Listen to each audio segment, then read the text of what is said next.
Boa noite. Muy agradecida por la invitación de la universidad. Lamento no tener portugués y mi portuñol es horrible. Así que trataré de comunicarme con vocês y vocês no saben en qué lenguaje falaré, mas trataré de que vocês comprendan esto que yo preparé para vocês. Teniendo en cuenta que vocês están en un foro de pensamiento en modelos pedagógicos, yo procuro hacer un aporte, una reflexión, sabiendo que las mudanzas siempre son deseables y necesarias, sobre todo en el enseño de design que está muy retrasado. No sabemos que no solo hay que tocar a grade de curricular, mas hay tres eixos que son fundamentales para trocar. Uno es la grade, un otro muy importante es la relación institucional, la que vocês têm con universidad o con el centro que contén esta carrera, mas fundamentalmente que no fue revisado en los años que nos tenemos de carrera, es el modo en que nos transferimos conocimientos a estudiantes. La palestra tiene el nombre de Aprender Design y no Enseñar Design. Este es el cambio fundamental y la gran mudanza que nos vamos a tratar de procurar entender que se da en las aulas. Esto no tiene que ver con la institución y tampoco tiene que ver con la currícula. Esto es una actitud de los profesores con los estudiantes. Yo tenía la posibilidad de hacer dos conferencias, una muy abstracta, muy teórica, más otra más empírica, basada en mi experiencia. Opté por esta segunda línea de pensamiento. Yo me formé, como dijo el profesor, en la Universidad de La Plata. La Universidad de La Plata tiene origen en los años 50, la currícula que tiene, y el origen es de la primera currícula de la Hochschule für Gestaltung de Ulm. Profesores de La Plata visitaron Alemania, trajeron para La Plata a currícula e impusieron en los primeros cursos la semejanza muy aperta de lo que se estaba dando en Alemania, con modalidades latinoamericanas. Continué mis cursos ahí, fui profesor hasta los años 90, tuve dos cátedras, una de tecnología, otra de, nos llamamos taller, lo que pues son cátedras de proyecto. Llegué a tener 400, 500 alumnos en la propia aula, unas 20 docentes estaban a cargo del trabajo que yo hacía. Era un trabajo muy insistente, muy comprometido, y fiqué ahí hasta los años 90, que por incompatibilidad de política dejé a universidades. Embora, y en la rúa, a pensar qué fez.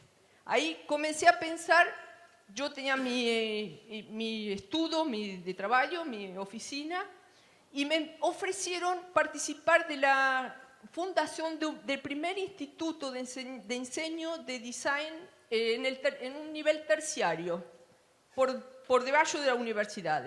El nivel terciario para mí era en ese momento prejuicio, y yo tenía prejuicios para estos institutos.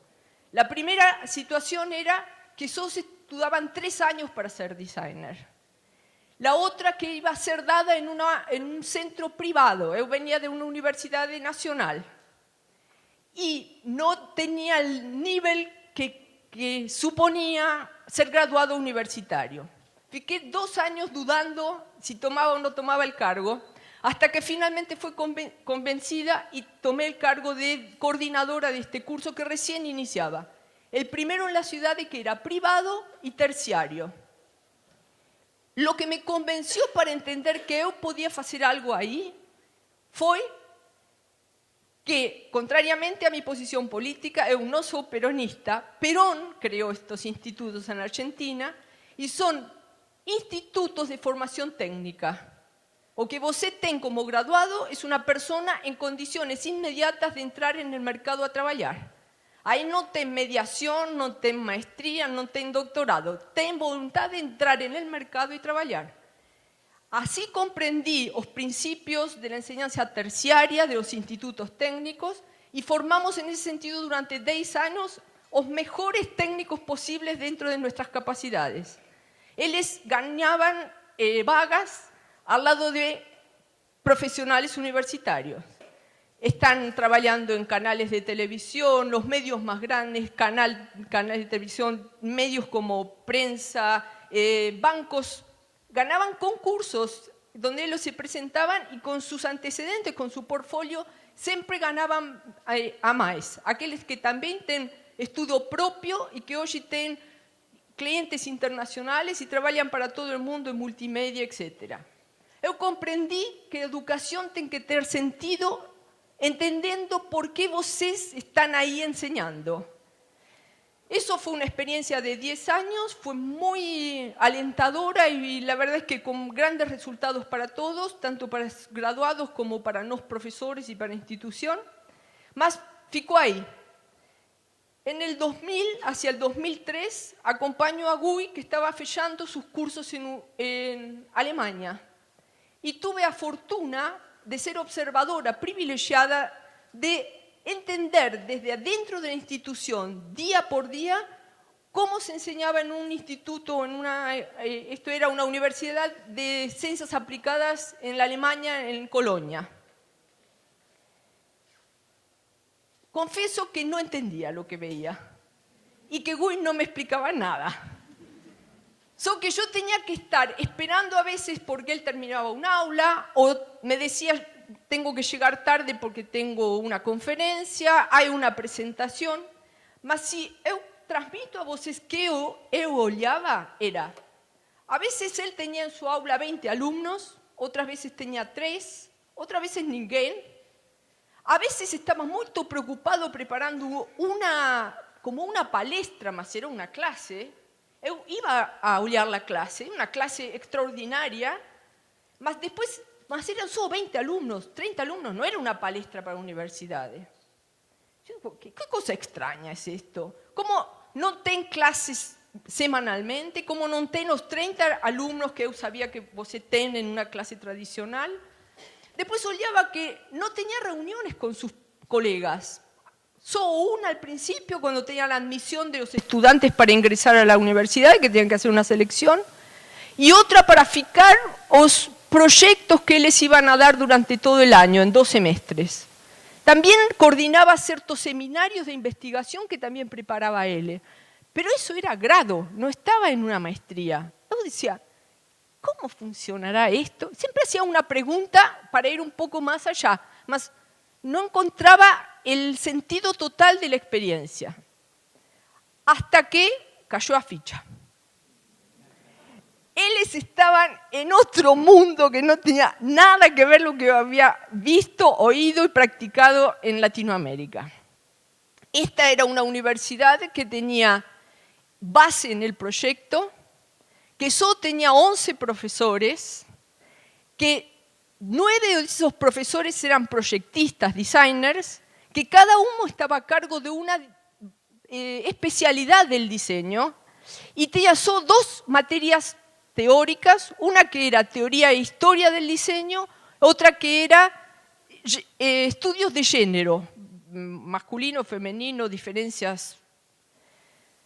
Los estudiantes pasaban por un espacio donde colocaban las propuestas de proyectos de cada uno de esos 11 profesores. Vos como estudiante le podía escoger un proyecto corto, un proyecto mediano, un proyecto largo que daba alguno de esos profesores. Vos escolía por intereses propios si ese tema que estaba en particular era el que a vos gustaba pensar en practicarlo. Y los estudiantes tenían además, por compromiso de los profesores, dictar un seminario de investigación una vez por semestre. Quiere decir que un profesor tenía grupos de proyectos cortos, grupos de medianos y largos proyectos, y tenía seminarios de investigación. Y los estudiantes escolían la línea de investigación y la línea de proyecto que gustaban hacer. 150 alumnos. Comenzaban los cursos y lo que yo veía era que lo que hacía GUI con su clase era presentar el proyecto o presentar el seminario. Después no daba más clase. Ahí comenzaban los estudiantes a procurar las consultas sobre el trabajo que estaban haciendo. GUI lo va a decir mejor en su palestra que eu, más. Ese profesor, en realidad, no es un profesor tradicional. No faz clase expositiva. Lo que faz es a orientación, a navegación del curso que ese alumno está llevando para ese proyecto.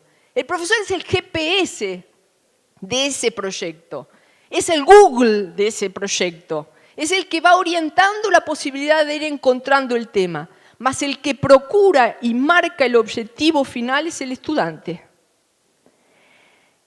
Esta revolución no fue solo porque esta universidad tenía un particular modo de enseñar, sino porque también descubrí a lo largo de otras experiencias de visitar otras universidades, es que los países que tienen mucha industrialización, en general, apoyan el trabajo del estudiante a través de proyectos y no a través de módulos de conocimiento.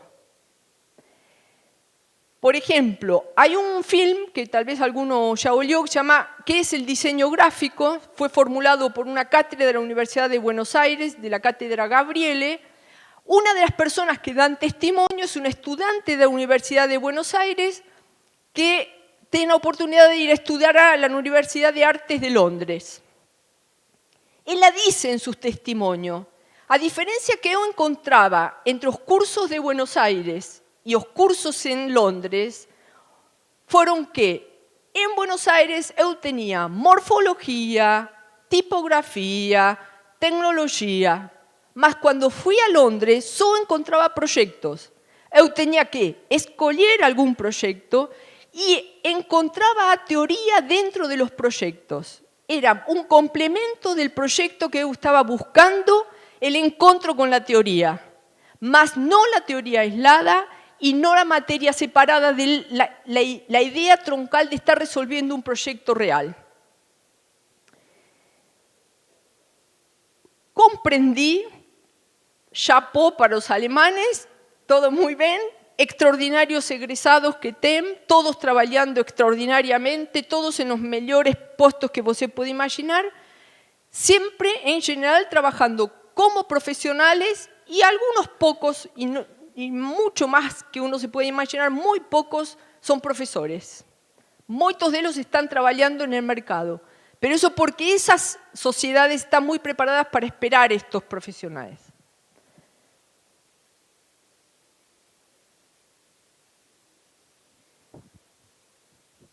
Yo pasé, a partir del 2002, de entender esta situación a entender situaciones que son más que claras. Los saberes, como dice una pedagoga argentina, deben ser productivos para lo social. Si no son productivos para lo social, les quedan ficados en un grupo endógeno y no sirven a los fines de la formación profesional que tenemos que estar preparados. Aconteció que pasado el tiempo, en el 2010, me ofrecen un decanato de una facultad en Argentina. Otra vez dudé, dije no, esto no es para mí, no voy a hacer. Mas cuando vi que había una oportunidad de trocar formas de enseño, dije sí, aceptaría hacer el cambio y acepté el cargo. Eso era mediados del 2009. En el 2009, en noviembre, un profesor de la escuela alemana comenzó a dar a los coordinadores y los primeros profesores designados para este curso un workshop de cómo convertir un profesor en un tutor o en un coordinador. El workshop se fijó en 20 proyectos que este profesor Heiner Jakob presentó a los profesores y fue indicando cuáles eran los cambios que debían darse para que un profesor se tornara orientador. terminó el curso, eu introduje a otros profesores, acabamos construyendo el primer año con 60 profesores, eran 5 departamentos, había relaciones públicas, diseño gráfico, industrial, indumentaria, interiores y publicidad. Y comenzamos, en realidad, primeras 25 materias teóricas y prácticas a enseñar por proyecto. Los profesores estaban en pánico. Muchos de ellos no dormían el día antes de la clase, pero debían hacer. El gran viragem foi: você não tem que dar clase mais que apresentar o projeto. Você não tem que dar clase dia por dia. Você tem que dar uma clase magistral apresentando e imponiendo o projeto, e você começa a conduzir o trabalho de los alumnos que comienzan a trabalhar. Tuvimos distintas posiciones que desde la teoría didáctica se conocen. Profesores muy conservadores. ¿Quiénes fueron los más jóvenes? Como ellos conocían que querían ser profesores al modo que habían visto a sus profesores bellos, ellos no querían tocar nada, querían hacer eso que habían aprendido. Después teníamos profesores intermedios en edades en 2 turmas. Las que eran más proactivas, vamos por el cambio, vamos por la mudanza, vamos, más que no dormían a la noche porque tenían que presentar una nueva forma. Y aquellos un poco más reservados. Eu no puedo, tal vez comienzo en el próximo proyecto, mas con este prefiero comenzar como eu sé. No, todos para adelante y todos igual. La profesora más bella, era más allá de 60 años que teníamos, una periodista, fue la más proactiva y la que consiguió los logros primero, en el primer proyecto. Y después tuve un docente que que lo sepan, que no quiso entrar en el cambio. Era un profesor taxi, nos llamamos, estos que van de un instituto a otro, de una universidad a otra, no tenía tiempo para pensar en cosas nuevas, ficó como estaba y dijo: a mí no me trocan nada, eu faço mi clase, perfecto, você se vira. Voy a nombrar solo 4 o 5 situaciones. Piense que son primer año, alumnos de 17, 18 años, con profesores todos en pánico, comenzando esta nueva posibilidad de enseñar. A profesora exitosa, Cielito, ese nombre. Él la daba comunicación oral y escrita. Cielito dice: Silvia, eu no puedo hacer. Comencemos por el principio. ¿Cuál es el tema que usted tendría que dar por el programa de clase? Una introducción a la comunicación oral y escrita. Va en casa, piensa a ver con qué proyecto usted puede comenzar. Volta y dice: comenzaré con el silencio. Vamos bien. Usted acertó. Prepara un brief. El alumno recibe un brief que dice silencio. No entiende nada. Usted puede trabajar en videos, puede trabajar con una historieta, puede hacer una dramatización, usted puede hacer lo que quiera, más fala del diseño, del silencio.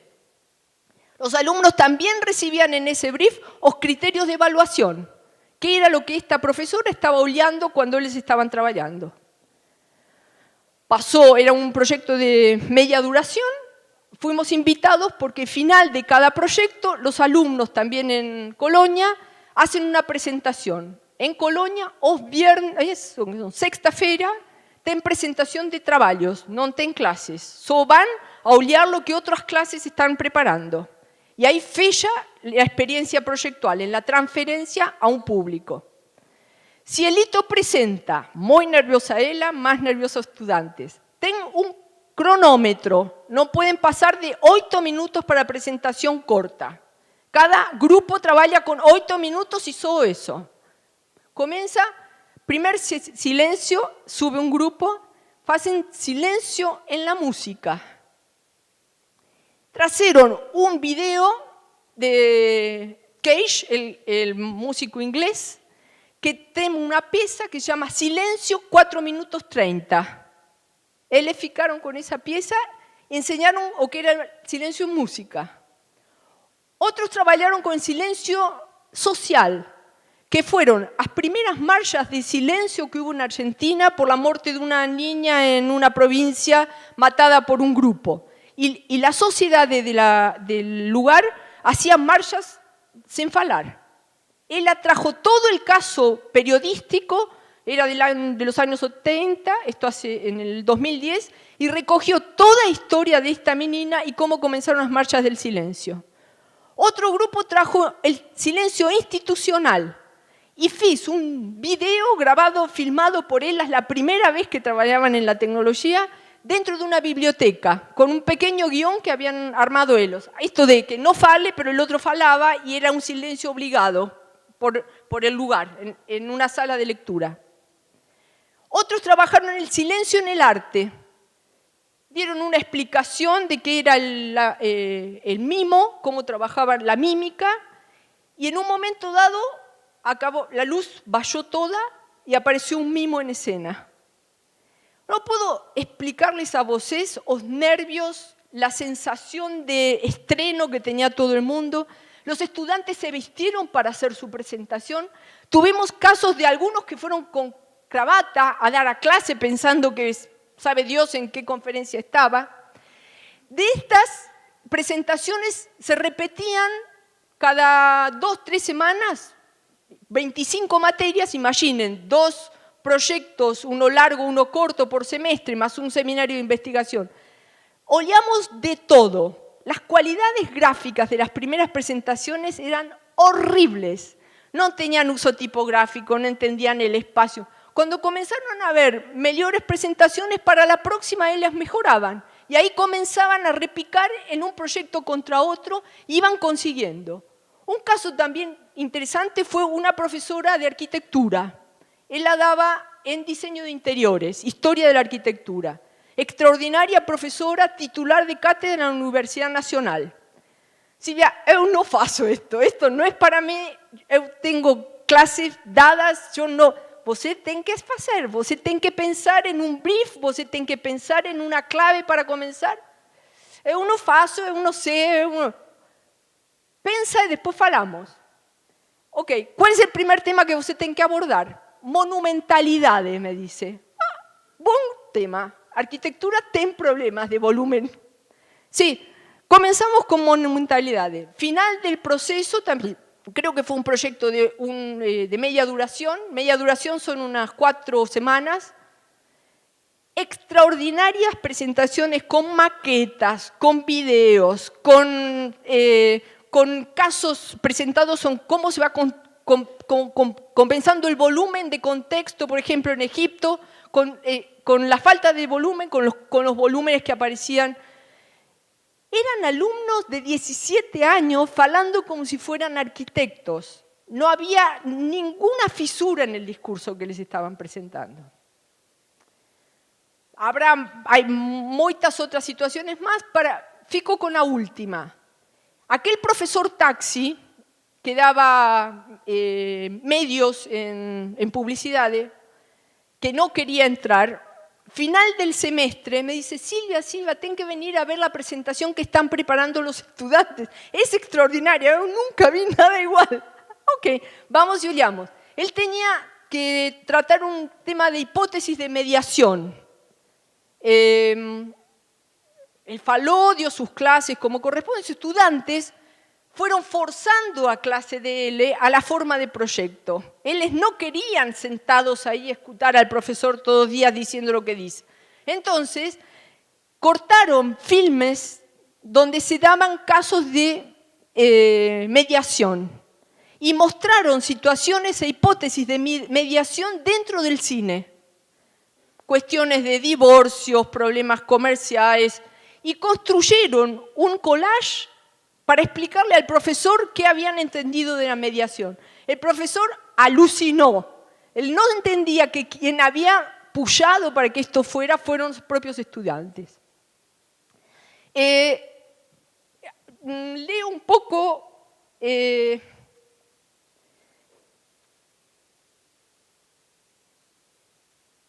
los casos que se fueron dando en lo que los profesores tienen que hacer rápidamente. Los profesores programan los proyectos y programan los seminarios, que tienen que ser diferentes siempre, no pueden repetir. Presentan los briefs a los alumnos. Proponen los temas de los briefs con títulos suficientemente ambiguos e estimulantes para crear dudas y consultas y preguntas. Hacen una clase o una conferencia para presentación del tema que están por abordar con el proyecto. Una vez iniciado el trabajo, programan reuniones con los estudiantes que van haciendo como una agenda. ¿Cuándo ven vosé? ¿Cuándo ven vosé? ¿Cuándo vemos su trabajo acabado? Acompañan a evaluación de los estudiantes en un librito, en un cuaderno. Van haciendo anotaciones. Coordinan la clase de presentación pública. Introducen el proyecto de la clase ese día el profesor presenta el proyecto. Coevalúa con los estudiantes el resultado del proyecto.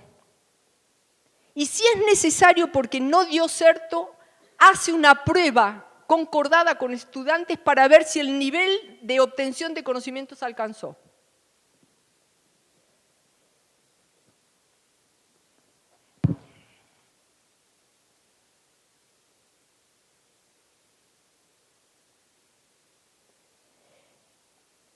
Hasta este momento no habíamos hecho una sola introducción a teorías pedagógicas.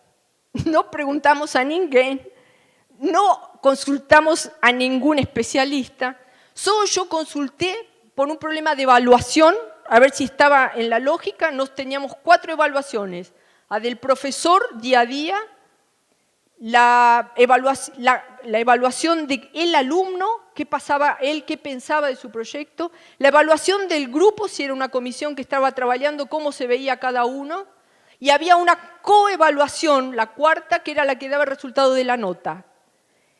Pasaron casos donde alumnos pensaban que tenían menos de lo que pensaban, otros que tenían más de lo que pensaban, pero el profesor decía: esperemos a presentación, si você logra ese nivel, você ten la nota que você cree que ten.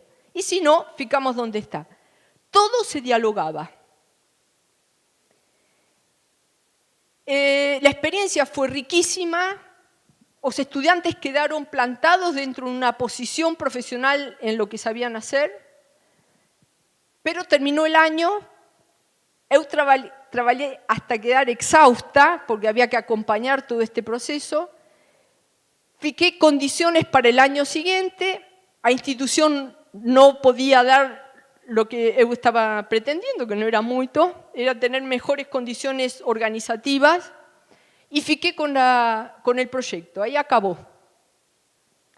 En búsqueda de alguna bibliografía o de entender qué cosa estábamos haciendo, tuve un pequeño texto publicado en una revista de la Universidad de Bio Bio que llamaba Aprendizaje basado en problemas o Aprendizaje basado en proyectos.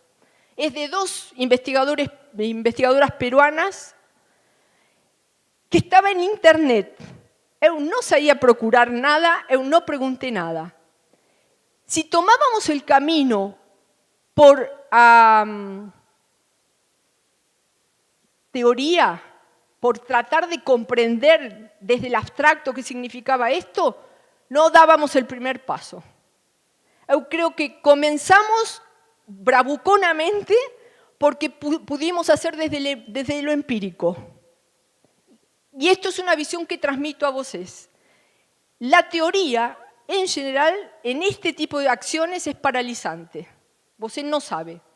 Nos tuvimos el caso de 2 profesores de psicología dentro de la universidad. Esto es fácil, aprendizaje basado en problemas. Yo hice un curso en Brasil y yo comprendí todo, curso teórico, de pedagogos a pedagogos. Pasaron el primer proyecto, no lograron un solo resultado. La presentación fue aburridísima. Vosé dormía. Las profesoras dijeron: no conseguimos. Ellas insistían en una cosa que yo no entendía, que era: no sabemos que tenemos que cumplir los 7 puntos. ¿Qué 7 puntos? Los del curso, los del workshop en Brasil. Anda. Los 7 puntos no dieron certo. El curso no dio certo. Tuvimos que hacer una evaluación y la evaluación dio negativa. Hubo que voltar otra vez al principio. Después comprendieron y entramos otra vez. Pero quiero decir, ellas habían practicado una forma de entrar por la teoría y fue paralizante.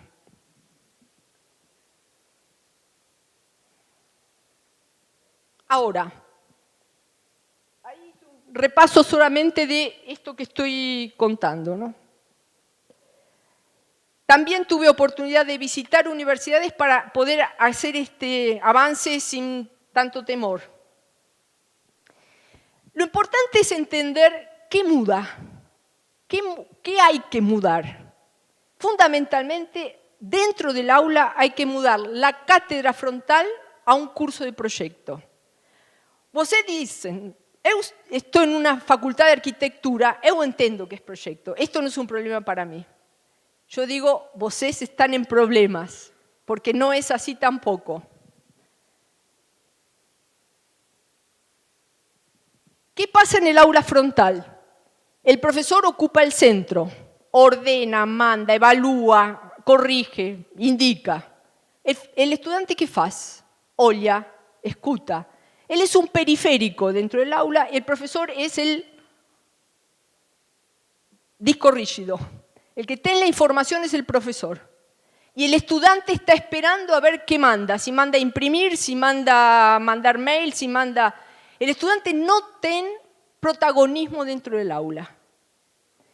Vocês dicen, el profesor termina siendo quien dice si você sabe o no sabe. No, yo tengo que saber si yo sé o no sé. Nadie me tiene que decir a mí si yo aprendí o no aprendí.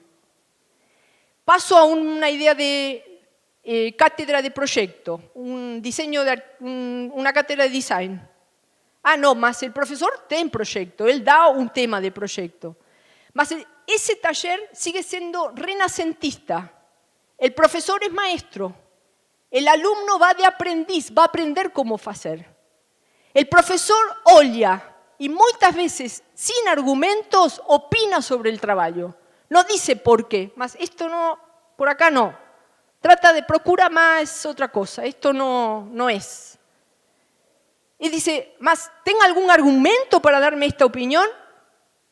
Você no tiene que hablarme así porque yo soy la autoridad. Esta posición de seguir centrando en el maestro renacentista en los talleres de arquitectura y diseño, hay que trocar también.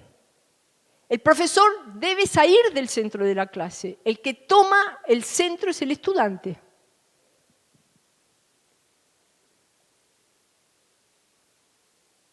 ¿Por qué? Además de que es una situación no contemporánea que haya una persona como estoy yo falando y vocês escuchando y no falando todos y tratando de opinar, que sería más democrático. Porque trocó mucho en el mundo desde estas primeras clases que nosotros estamos dando. Estas clases tienen base en Napoleón, en el ejército prusiano, pero de verdad. Antes se iba uniformado, se sentaba cada uno en fila. Você no podía hablar, se tenía que parar al costado de la sedia para saludar al profesor. No trocó tanto. Con nuevas formas de información, nuevas tecnologías, con una simetría entre nuestra relación. Estudiantes son nativos digitales, no somos integrados digitales. Avanza la psicología cognitiva, avanza la neurociencia y nosotros ficamos acá. Esto precisa ese cambio que de alguna manera eu vi en estos estudios o cursos en otros lugares. Supe por aquel pequeño apunte de las profesoras peruanas que esto no es un invento original. En los años 70, la Escuela de Medicina de McMaster, una universidad de Canadá, comienza a preguntarse cómo formar estudiantes de medicina para que sean profesionales de la medicina. Y la Universidad de Colonia que yo vi, de alguna manera había entrado en esta problemática. Este aprendizaje quebra con el pensamiento positivista que crea las disciplinas fixas, que crea la seriación, que crea la gradación de conocimiento. O vos, para ser alfabetizado, aprende A, B, C, o ahora también puede aprender una frase completa. Esto tiene base en esta forma de aprender. Vos aprende holísticamente, aprende todo a la vez y va ordenando y ajustando lo que precisa para ir comprendiendo por dónde tiene que ir orientando esta investigación. Al principio el estudiante le da mucho sofoco, incluso teme una sensación existencial negativa de que no puede con el problema. Mas cuando el profesor comienza a orientar, empieza a encontrar el camino para que esto tenga un objetivo. Los alumnos empiezan a lograr la propia autonomía y pasan de ser ese consumidor de lo que están recibiendo como información, empiezan a ser ellos mismos productores del propio saber. Estamos abandonando lo que es la transferencia de conocimiento o la transmisión que hacía el profesor de conocimiento a comprenderlo a partir del hacer.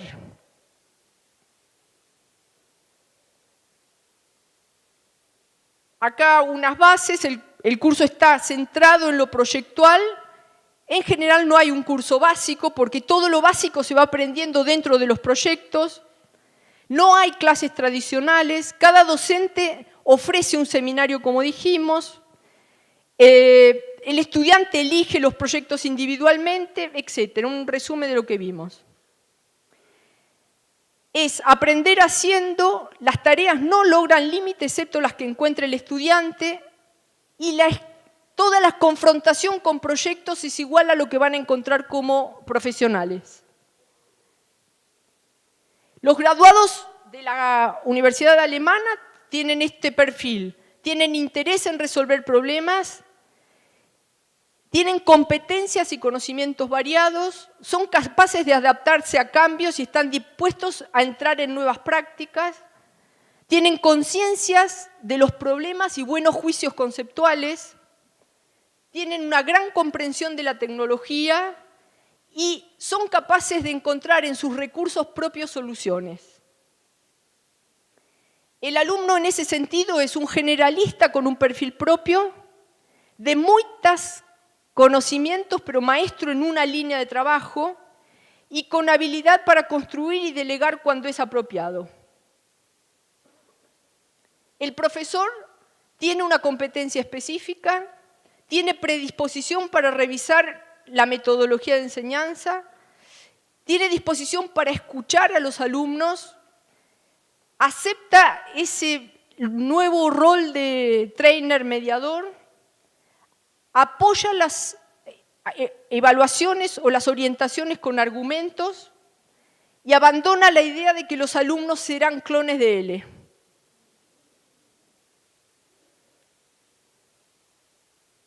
Ahora, ¿cuándo conseguiríamos haber llegado a un clímax de la mudanza? Cuando se presenta una alternativa a los conceptos tradicionales, cuando se renuevan las relaciones interpersonales, cuando se mudan los códigos de comportamiento, cuando se generan nuevas dinámicas de trabajo, cuando se desarticulan los papeles preestablecidos y fundamentalmente cuando se profana el rito de transferencia de conocimientos a partir de la idea dominante, vacío del alumno, lleno del profesor. Y todavía más grave y más severo, cuando el profesor es el colonizador o el evangelista y el estudiante es el bárbaro colonizado. Pero la mudanza va a ser mucho mayor cuando el estudiante esté dispuesto a aprender, consigue asumir la autonomía y la responsabilidad por su propio aprendizaje y sustentarlo a lo largo del tiempo.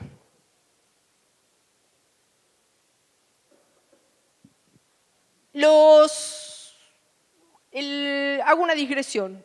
En Belo Horizonte el año pasado se hizo la Bienal de Diseño.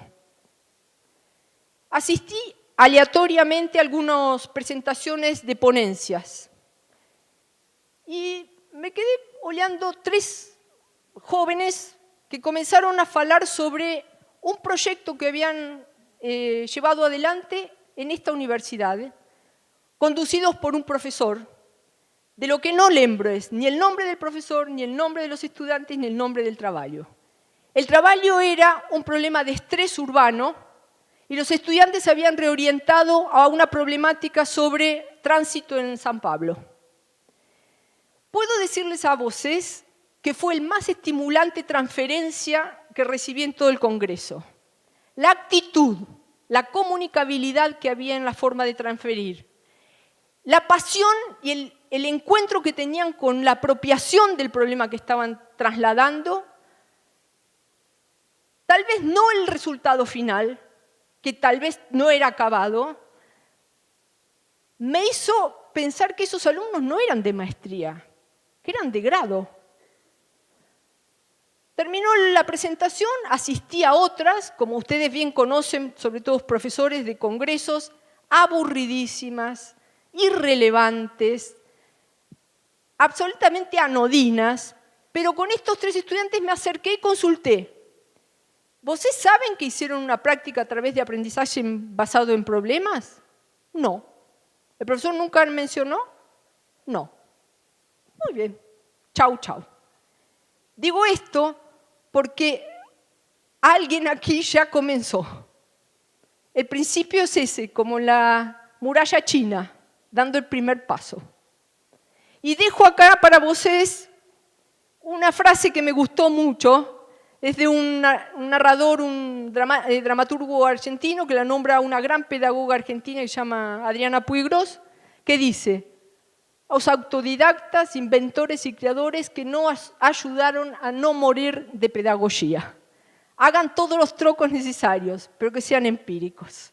Buenas noches.